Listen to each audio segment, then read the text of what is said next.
If you look at the history of Western philosophy, really since the Greeks, one of the persistent errors has been to try to deny the existence of the real world existing independently of the human mind.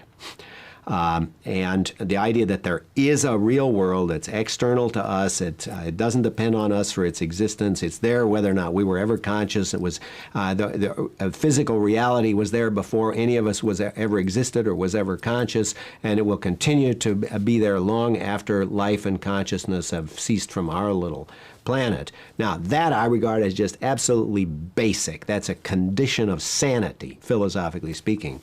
But that is frequently denied in the history of philosophy. Instead of making the world, the reality, the final touchstone, that is, everything else is answerable to the world, you make the world itself answerable to our states of consciousness. You find this in Kant. Kant says, well, the way to see how we can have synthetic a priori knowledge is to see that the phenomenal world is answerable to the categories of our mind and not the other way around. But it's also in the contemporary people, in the deconstructionists and the ethno-methodologists and all this sort of nonsense, who think, well, really, everything, what we call reality, is all a social construction. It's all something that we make, and consequently it's answerable to us. I want to reject the whole picture of sensation, especially, that came in with the 17th century. The picture that came in, and it was taken over then by it's not a matter of empiricists versus rationalists, because Descartes was a rationalist, but the empiricists took over the features that I'm going to be talking about totally. And I think Kant, unfortunately, kept them as well. And the picture that came in was that somehow sensation is essentially inside us. The picture is that when you look at something, say when you look at the books behind me, you have sensations which came to be conceived of as something taking place in an inner theater, as we say, inside the head or inside the mind, and we pass back and forth. We interchange these, and in ordinary language that's fine. But the picture is that, and Berkeley and Hume exploit this to devastating effect to create skeptical problems that haunt us to this day. Okay, if the book that I see is really inside my head, is it or is it not like the book out there? And for older view was, yes, there's the picture you see is inside your head, but it resembles the physical book out there. And Berkeley say, oh, so a mental image can resemble a physical object. How is that? And a lot of people say, oh, that's a terrible question. You mustn't, once you even raise that question, you're lost. You mustn't even ask whether the mental book, the book inside your head, is or is not like the book out there. But then the book out there becomes what? A thing in itself. Right? And suddenly the whole world becomes, as it were, taken away from us, becomes problematic.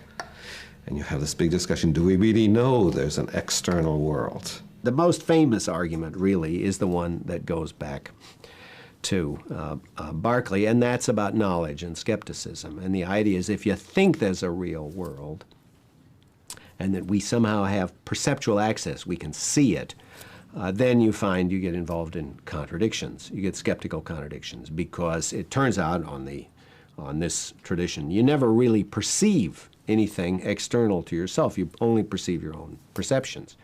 And this is, the argument goes, we know from science that all you ever perceive is the effect on your brain of certain stimuli, and we know from philosophy that the existence of illusions and delusions and hallucinations shows that you don't see the real world. Now, if there were a real world, we could never have access to it. So what's the point of postulating it? What's the point of postulating reality? All you actually need is your own experience. What I'm giving you straight Berkeley here. This is in Bishop Berkeley, or Hume for that matter. And this goes on to the present day. I'm involved in a debate with Francis Crick because he thinks all we ever perceive are what he calls symbolic descriptions. You never see the real world. You just see the effects on your brain. Okay, now, so the argument, very rapidly reconstructed, goes this way. If you assume that there is a real world, you find you can never have access to it because all we ever perceive are our own experiences. Therefore, you can never talk about it, you can never know anything about it. It becomes an empty hypothesis, maybe even a self-contradictory hypothesis. And as I said, this is in a number of different philosophers. Now, the answer to that, I think, is very simple. We do see the real world. We do have perceptual access to the real world. And those arguments to say that we don't are bad arguments. I hold up my hand in front of my face, and I really see the hand in front of my face. Of course, there's always a possibility that I could be mistaken or having a hallucination. But in the standard perceptual situation, the reason I see this hand is because there are light waves reflected off it that attack the photons in my retina. The photons attack the retina, they attack the rods and the cones, and eventually sets up a series of neuron firings that produces an actual visual experience directed at this particular hand. So I reject the first step in the argument. And with most of these arguments, it's essential to hit them on the first step. The first step is we never have direct perceptual access to the real world. The answer is we do. I want to return to a view that I think is at least was not so uncommon in ancient medieval philosophy, but I think has been lost as a possibility to us, which is that we actually see books, that we actually experience the external world and not just an internal representation of it. Of course, any representation we make of reality, any perception we have, will always be from a point of view, under a certain aspect, with respect to a certain amount of information, and there will always be opposing points of view or points of view that are very hard to reconcile with each other, but it just doesn't follow. From the fact that all representation is perspectival, that all thought is relative to a thinker, it doesn't follow that the reality thought about or the reality perceived exists only relative to a thinker or a perceiver. It's just a fallacious argument. It's just a bad argument. One thing I've learned from pragmatism, I think that in philosophy we should start by taking seriously the way we think and talk and find we have to think and talk in order to lead our lives.